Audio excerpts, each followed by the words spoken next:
Bonjour, à partir de jeudi 14 novembre se tiendra à Mont-Saint-Aignan une pop-up store. Qu'est-ce que c'est? De quoi s'agit-il? On vous le dit tout de suite.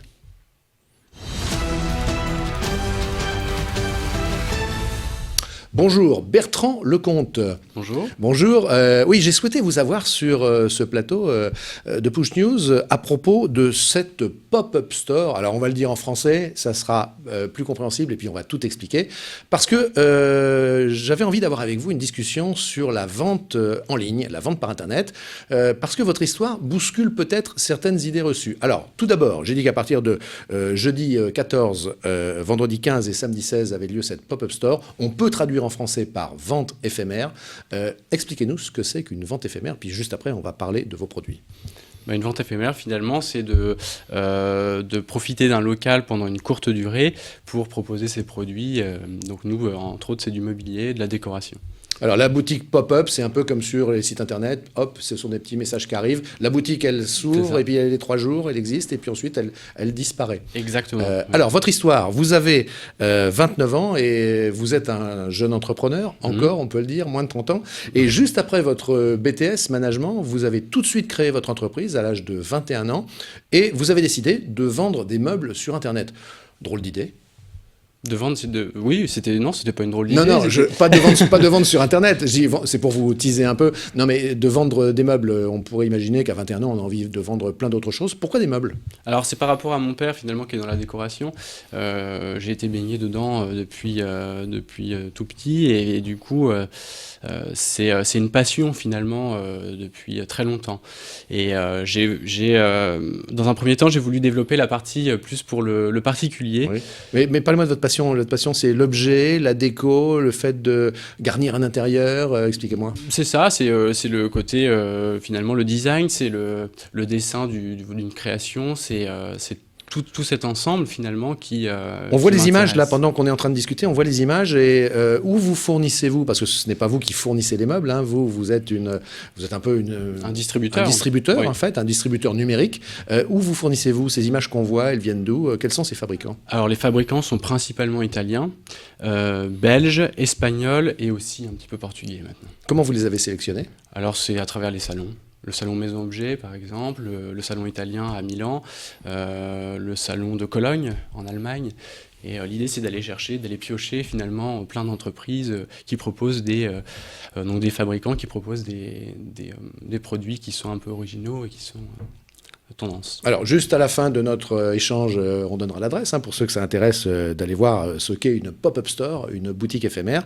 Mais rentrons dans le cœur de moi, ce qui m'intéressait. C'est-à-dire que vous vous lancez sur la vente en ligne, le numérique. On sait qu'il y a moins de charges que dans une boutique physique, dans une boutique réelle.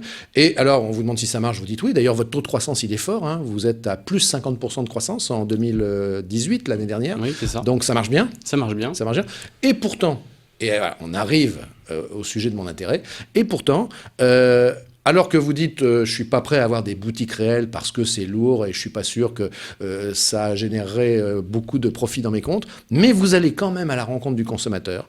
Vous installez cette boutique éphémère, donc avec une présence physique, un contact réel avec le consommateur, avec des charges aussi. C'est la deuxième fois que vous le faites. Pourquoi, malgré la présence numérique, et cette présence qui marche, pourquoi vous avez besoin d'aller dans la vraie vie, en quelque sorte, dans la vraie vie du commerce? Alors, pour plusieurs raisons. Pour l'échange avec le client, finalement, parce qu'on a des échanges téléphoniques, des échanges qui sont pas humains, finalement. Et ensuite, c'est aussi... oui, c'est principalement ça. Oui. Est-ce que ça veut dire que le modèle 100% vente en ligne numérique n'est pas forcément idéal pour tous les types de produits? Non, parce que c'est vrai que le client a besoin aussi de toucher le produit, de voir les matériaux, d'avoir aussi un conseil qui est plus difficile au téléphone que quand on est en lien avec le client en direct dans une boutique physique.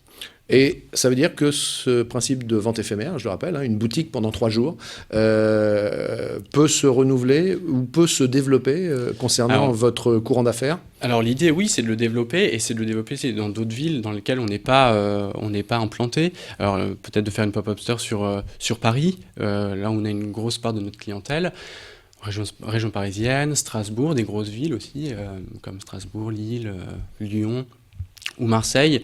Non, je pense que c'est quelque chose qui va être amené à se développer en complément justement de la vente en ligne.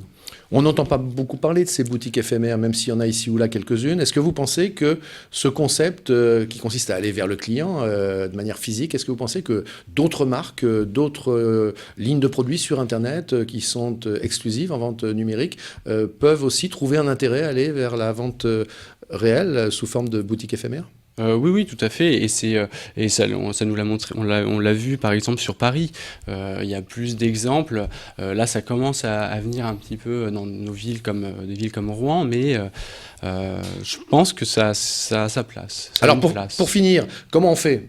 Vous avez besoin, pour ces 3 jours, là, 14, 15 et 16 novembre, vous avez besoin d'un lieu, vous avez besoin de trouver un endroit qui soit suffisamment pratique, suffisamment attractif. En 2 mots, comment vous avez fait ? Alors là, c'est par le biais d'un ami, sinon après, de se mettre en relation avec des agents immobiliers qui peuvent avoir des locaux vides. Et ils peuvent vous faire un bail pour 2 jours, 3 jours ? Oui, c'est possible. Du bail précaire, en quelque sorte, à très court terme ? Oui. D'accord. Écoutez, si on a envie de vous rencontrer, si on a envie de découvrir vos produits, oui, et puis voir aussi ce qu'est une pop-up store, eh bien, on va jeudi 14, vendredi 15 et samedi 16, je l'ai déjà dit, novembre, à Mont-Saint-Aignan. L'adresse, vous pouvez la donner ? Alors c'est 320 Côte-Pierreuse à Mont-Saint-Aignan. Très bien. Eh bien, écoutez, Bertrand Lecomte, on vous souhaite un bon développement qui va se poursuivre, puisque ça fait déjà 8 ans que l'aventure existe, mais vous avez l'air optimiste pour la suite ? Oui, tout à fait. Oui. On a besoin des meubles. Il y a un engouement pour la déco qui ne se dément pas et qui subsiste de génération en génération, de toute façon. Oui, exactement. Voilà, vous êtes sur un marché qu'on peut appeler un marché porteur. Voilà, à bientôt pour un prochain Push News.